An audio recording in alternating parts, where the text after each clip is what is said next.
So here we are. This is a plum tree, and again, it's amazing because these trees were really in bad shape. But again, TM7 this last season, and we've been getting great yields. And matter of fact, they've been even getting better every year since we started using humic substances. It's the main limiting factor. It also limits the plant's ability to resist disease and insects. These have not had any insecticides or fungicides.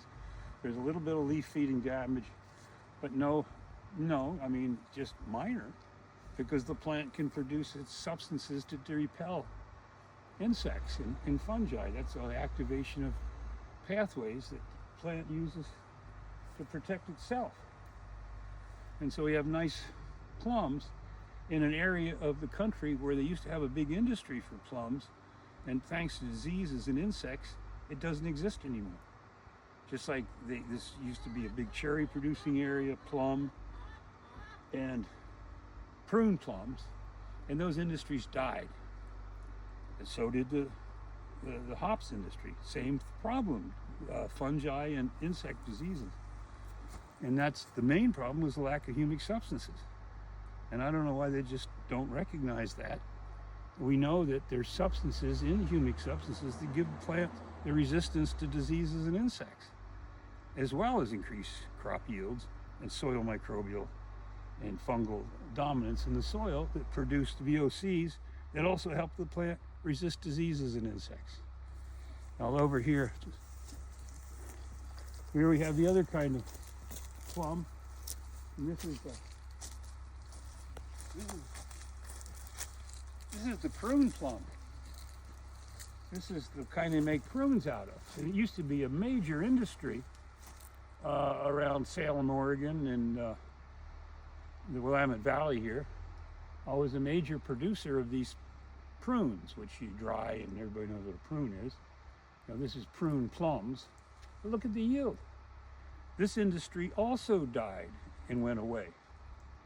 And I think most of these things are, coming out of other areas of the world. But look what you can do with TM7 and a full bioag program. And yeah, it's no bullshit. They had no insecticides, fungicides, or herbicides were applied out here.